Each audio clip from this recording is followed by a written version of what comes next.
শিক্ষার্থীরা, welcome to school of merit. School of মেরিটের online প্ল্যাটফর্মে চেনা অচেনা সকলকে স্বাগত জানাচ্ছি। আজকের ক্লাসে আমি আলোচনা করব ত্রিপুরা ইউনিভার্সিটির আন্ডারে এই বছর তোমরা যারা যারা বিএ ফার্স্ট সেমিস্টারে পড়াশোনা করছো এবং তোমাদের যাদের মাইনর সাবজেক্ট হিস্ট্রি রয়েছে, সেই হিস্ট্রি মাইনর সাবজেক্টের একটি ইউনিটের আলোচনা নিয়ে। তো তোমরা যারা যারা আমার ক্লাসে নতুন, অবশ্যই চ্যানেলটিকে সাবস্ক্রাইব করে দেবে। এর ফলে যখনই আমি নতুন নতুন ক্লাস নিয়ে আসবো, সবার আগে তোমার কাছে পৌঁছে যাবে। তো আজকে আমরা আলোচনা করব হিস্ট্রি মাইনর সাবজেক্ট ইউনিট 2 এর উপর। ইতিমধ্যে ইউনিট 1 এর উপর আমাদের একটি ক্লাস হয়েছে এবং সেই ক্লাসটি ইউটিউবে রয়েছে, তোমরা সেখান থেকে দেখে নেবে, তাহলে একটা ধারাবাহিকতা তোমরা পাবে। আর অবশ্যই বিষয়বস্তু সম্পর্কে, টপিক সম্পর্কে ধারণা নিয়ে তোমাদের পড়াশোনা করা উচিত। তা না হলে অনেক আনকমন প্রশ্ন অনেক সময় পরীক্ষাতে থাকে, যেগুলো বিষয়বস্তু সম্পর্কে ধারণা না থাকলে পরীক্ষাতে লেখা সম্ভব হয় না। তো যাই হোক, আমরা চলো মূল আলোচনায় চলে যাই। তো আমাদের ইউনিট 2-তে প্রথম যে টপিকটা রয়েছে সেটা হচ্ছে silent features of Indian art and architecture. Art and architecture, art কথার অর্থ কি? আর্ট মানে হচ্ছে শিল্প, আর আর্কিটেকচার মানে হচ্ছে স্থাপত্য। অর্থাৎ ভারতীয় শিল্প এবং স্থাপত্যের বৈশিষ্ট্য, সেটাই আমাদের আলোচ্য বিষয়। তো ভারতীয় শিল্প এবং স্থাপত্যের মূল ভিত্তির কথা যদি আমরা বলি, সেটা হবে ধর্মীয় চেতনা এবং আধ্যাত্মিকতা। তোমাদের মনে হতে পারে যে ধর্মীয় চেতনা এবং আধ্যাত্মিকতার সাথে শিল্প এবং স্থাপত্যের কি সম্পর্ক রয়েছে? হ্যাঁ শিক্ষার্থীরা, সম্পর্ক রয়েছে। অন্ততপক্ষে ভারতের ক্ষেত্রে সেই সম্পর্ক খুব বেশি রয়েছে। যেমন কীরকমভাবে? যেমন এটা শুধুমাত্র সৌন্দর্য সৃষ্টির উদ্দেশ্যেই নয়, বরং জীবন দর্শন ও ধর্মীয় বিশ্বাসকে প্রকাশ করার জন্য ব্যবহৃত হয়েছে।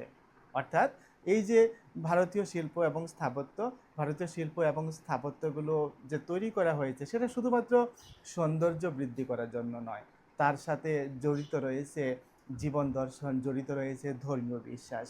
তো কিভাবে রয়েছে? যেমন ধর্মীয় প্রভাবটা কীরকম সেটা আলোচনা করলে তোমরা বুঝতে পারবে যে ভারতীয় শিল্পে দেখা যায় যে দেব দেবী, পৌরাণিক কাহিনী, ধর্মীয় প্রতীক, এগুলো খুব বেশি ব্যবহার করা হয়েছে এবং এগুলোরই প্রাধান্য খুব বেশি রয়েছে। যেমন বৌদ্ধ স্তূপ, বিভিন্ন হিন্দু মন্দিরগুলো এবং জৈন মূর্তিগুলো, এগুলোর মধ্যে কিন্তু তার প্রভাব সুস্পষ্ট। এবার বুঝতে পেরেছে তো যে ধর্মীয় প্রভাব কিভাবে ভারতীয় শিল্প এবং স্থাপত্যের সাথে যুক্ত রয়েছে। পাশাপাশি দেখো প্রতীকী প্রকাশ করা হয়েছে বিভিন্নভাবে। যেমন ভারতীয় শিল্পে বিভিন্ন প্রতীক ব্যবহার করা হয়েছে। যেমন কোন ধরনের প্রতীকগুলো? যেমন পদ্ম ফুল ব্যবহার করা হয়েছে, যেটা হচ্ছে পবিত্রতার প্রতীক হিসেবে। পাশাপাশি চক্র ব্যবহার করা হয়েছে বিভিন্ন জায়গাতে, যে জীবনের চক্রাকার গতিকে এগুলো বোঝায়। এবং দেখা গেছে যে বিভিন্ন শিল্পে হাতির চিত্র ব্যবহার করা হয়েছে, যেগুলো শক্তি এবং রাজকীয়তার প্রতীক হিসেবে ব্যবহার করা হয়েছে। আর ঐতিহাসিক বিবর্তনের কথা যদি আমরা বলি, যে সিন্ধু সভ্যতার সময় থেকে শুরু করে মৌর্য, গুপ্ত এবং মুঘল আমলে স্থাপত্যের শৈলীতে পরিবর্তন এসেছে, আমরা সেই পরিবর্তন লক্ষ্য করে এসেছি। এমনকি মৌর্য যুগে স্তম্ভ এবং গুহা স্থাপত্য যেগুলো ছিল, গুপ্ত যুগে যে পাথর খোদাই করা বিভিন্ন মন্দির, এবং মুঘল যুগে যে গম্বুজ এবং মিনার সহ যে বিভিন্ন স্থাপত্য, এই ধারাগুলো শুরু হয়েছে এবং এগুলোর মধ্যে কিন্তু সেই বৈশিষ্ট্যগুলো পরিলক্ষিত। তো আরেকটা টপিক তোমাদের রয়েছে, সেটা হচ্ছে ইন্ডিয়ান সোসাইটি, অর্থাৎ ভারতীয় সমাজ। ফ্যামিলি মানে হচ্ছে কি পরিবার, ম্যারেজ বিবাহ, অ্যান্ড আদার ইনস্টিটিউশনস এবং অন্যান্য যে প্রতিষ্ঠানগুলো রয়েছে। অর্থাৎ ভারতীয় সমাজ, পরিবার, বিবাহ এবং অন্যান্য প্রতিষ্ঠান, এটা হচ্ছে আলোচ্য বিষয়। তো ভারতীয় সমাজ ছিল অত্যন্ত সুসংগঠিত সমাজ। আমরা যদি সে প্রাচীনকাল থেকে দেখে আসি, তাহলে ভারতীয় সমাজের মধ্যে একটা সুশৃঙ্খলা বা একটা সুশৃঙ্খল আমরা লক্ষ্য করে এসেছি।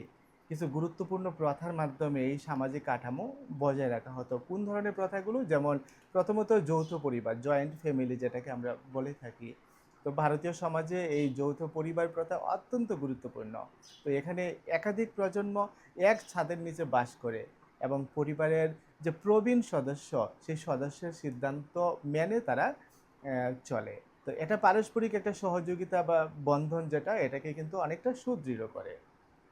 দ্বিতীয়ত আসছি আমরা বিবাহ। এটাও প্রাচীন ভারতের একটা প্রথা সমাজের, যে বিবাহকে একটা পবিত্র সম্পর্ক হিসেবে কিন্তু দেখা হয় এবং এখনও সেটা, সেই রীতিটা প্রচলিত রয়েছে। তো প্রাচীনকালে বিভিন্ন ধরনের বিবাহ প্রথা প্রচলিত ছিল, যেমন ব্রাহ্ম বিবাহ, এটা কি, এটা হচ্ছে যোগ্য পাত্রের সাথে কন্যার বিবাহ দেওয়া। এরপর হচ্ছে অসুর বিবাহ, যেটা টাকার বিনিময়ে যে বিবাহগুলো হয়, এই ধরনের বিবাহগুলো প্রচলিত ছিল। আর জাতিভেদ প্রথা এটাও প্রচলিত ছিল, যেমন প্রাচীন সমাজে বর্ণাশ্রম প্রথা প্রচলিত ছিল, যেখানে ব্রাহ্মণ, ক্ষত্রিয়, বৈশ্য, শূদ্র এই চারটা প্রধান বর্ণের মধ্যে সমাজ কি ছিল, বিভক্ত ছিল। তো এটা পেশা এবং সামাজিক যে মর্যাদা এগুলোকে নির্ধারণ করত, অর্থাৎ প্রত্যেকে তার পেশা অনুসারে কিন্তু এই শ্রেণীটা বা সামাজিক বিভাজনটা করা হতো। তো আরেকটা টপিক রয়েছে আমাদের সিলেবাসের মধ্যে, সেটা হচ্ছে Indian educational system. Educational system মানে কি, শিক্ষা ব্যবস্থা, অর্থাৎ ভারতীয় শিক্ষা ব্যবস্থা, প্রাচীন ভারতের যে শিক্ষা ব্যবস্থা। প্রাচীন ভারতের যে শিক্ষা ব্যবস্থা এটা ছিল গুরু কেন্দ্রিক, অর্থাৎ গুরুর কাছ থেকে শিক্ষা নেওয়া হতো এবং নৈতিকতা এবং চরিত্র গঠনে এই শিক্ষার মধ্যে কি করা হতো, জোর দেওয়া হতো। আর গুরুকুল প্রথা, এই বিষয়টার নাম তোমরা শুনে থাকবে, যে শিক্ষা ব্যবস্থার মূল ভিত্তি ছিল এই গুরুকুল। তো এখানে ছাত্ররা গুরুর বাড়িতে থেকে শিক্ষা লাভ করতো। তো এটা শুধুমাত্র একটা পুঁথিগত বিদ্যা নয়, বরং জীবনযাত্রার যে নৈতিকতা, তারপরে শারীরিক যে কসরত এবং ব্যবহারিক জ্ঞান, এগুলো কিন্তু শেখানো হতো এই গুরুকুল শিক্ষার মধ্যে। আর শিক্ষার বিষয়বস্তু কোনগুলো ছিল, যেমন বেদ, উপনিষদ, তারপর ব্যাকরণ, তারপর জ্যোতিষশাস্ত্র, গণিত, তো সামরিক শিক্ষা, এই বিষয়গুলো পাঠ্যসূচির অন্তর্গত ছিল। আর প্রাচীন কিছু বিশ্ববিদ্যালয়ের কথা আমাদের উল্লেখ করতে হবে, যেমন তক্ষশিলা, নালন্দা, এগুলোর নাম তোমরা আগেও শুনে এসেছো। এগুলো প্রাচীন ভারতের দুটি বিখ্যাত বিশ্ববিদ্যালয়, যেখানে দেশ বিদেশ থেকে শিক্ষার্থীরা জ্ঞান অর্জনের জন্য আসতো। তো এই বিশ্ববিদ্যালয়গুলো জ্ঞান চর্চার কেন্দ্র হিসেবে বিশ্বজুড়ে সুপরিচিত ছিল। আমরা এই নালন্দা বা বিক্রমশিলা বিশ্ববিদ্যালয়ের নাম কিন্তু বিভিন্ন ক্লাসে পড়ে এসেছি, এবং এগুলোর প্রতিষ্ঠা থেকে শুরু করে এগুলোর ধ্বংস পর্যন্ত আমরা দেখে এসেছি। একটা টপিক আমাদের রয়েছে, যেটা কি philosophical systems in ancient India. Philosophical system, যার মানে কি, মানে হচ্ছে দার্শনিক ব্যবস্থা। অ্যানসিয়ান্ট অর্থাৎ প্রাচীন ইন্ডিয়া, ভারতে, অর্থাৎ প্রাচীন ভারতের যে দার্শনিক ব্যবস্থা সেটার উপরে। তো দার্শনিক ব্যবস্থাটা কি, তো প্রাচীন ভারতের দর্শন ছিল জীবন এবং জগতের রহস্য উদ্ঘাটনের একটা উপায়। দর্শনের মধ্য দিয়ে জীবন এবং জগতের রহস্য উদ্ঘাটন করা হতো। তো এটা দুটি প্রধান ভাগে বিভক্ত ছিল, একটা ছিল আস্তিক দর্শন এবং আরেকটা ছিল কি, নাস্তিক দর্শন। তো আস্তিক দর্শনের বিষয়টা কি, এই দর্শনগুলো সাধারণত বেদের যে প্রামাণ্য এটাকে স্বীকার করত, বেদকে ভিত্তি হিসেবে তুলে ধরে যুক্তি তর্কে যাওয়া হতো এবং একটা বিশ্বাস অবলম্বন করা হতো। তো এদেরকে স্বরদর্শন বলা হয়। যেমন ছয়টা দর্শন ছিল কি, এক নাম্বার ছিল সংখ্যা দর্শন, এটা প্রকৃতি এবং পুরুষের যে দ্বৈতবাদ এটা নিয়ে আলোচনা করে। দুই নাম্বার ছিল যুগ দর্শন। যুগ দর্শনের ব্যাপারটা কি, এখানে শরীর, মন এবং আত্মাকে নিয়ন্ত্রণ করে মুখ্য লাভের পথ দেখানো হতো। আর তিন নাম্বার হচ্ছে ন্যায় দর্শন। ন্যায় দর্শনের ব্যাপারটা হচ্ছে যুক্তি নির্ভর জ্ঞান তত্ত্বের উপর ভিত্তি করে গঠিত হওয়া, অর্থাৎ যুক্তি নির্ভর জ্ঞান তত্ত্ব, যুক্তি এবং জ্ঞান, এটাই ছিল এটার মূল বিষয়বস্তু। আরেকটা দর্শন ছিল যেটা ছিল বৈশেষিক দর্শন। এই বৈশেষিক দর্শনের ব্যাপারটা কি, যেমন বস্তু জগতের পরমাণু এবং পদার্থ নিয়ে বিশ্লেষণ করা হতো এখানে। আর পাঁচ নাম্বারে যে দর্শনটা সেটা ছিল মীমাংসা দর্শন। এখানে কি করা হতো, যেমন বেদের যে ধর্মীয় প্রথা বা আচার অনুষ্ঠান, এগুলো তাৎপর্য এই মীমাংসা দর্শনের মধ্যে ব্যাখ্যা করা হতো। আর ছয় নাম্বার যে দর্শনটা সেটা হচ্ছে বেদান্ত। এখানে সাধারণত উপনিষদের যে জ্ঞান, ওই জ্ঞানটাকে কেন্দ্র করে গড়ে উঠেছে, এবং ব্রহ্ম এবং আত্মার যে সম্পর্ক, ওই বিষয়টা নিয়ে এখানে আলোচনা করা হতো। আর নাস্তিক দর্শনের কথা যেটা বলেছিলাম, যে এই দর্শনগুলো বেদের প্রামাণ্যকে অস্বীকার করতো, অর্থাৎ এটা ঠিক বিপরীত ছিল, আস্তিক দর্শনের সম্পূর্ণ বিপরীত ছিল। এদের মধ্যে প্রধান কয়েকটা দর্শন হলো, যেমন বৌদ্ধ দর্শন, যে জীবনের দুঃখের কারণ এবং তা থেকে মুক্তির পথ নিয়ে এই দর্শনের মধ্যে আলোচনা করা হতো।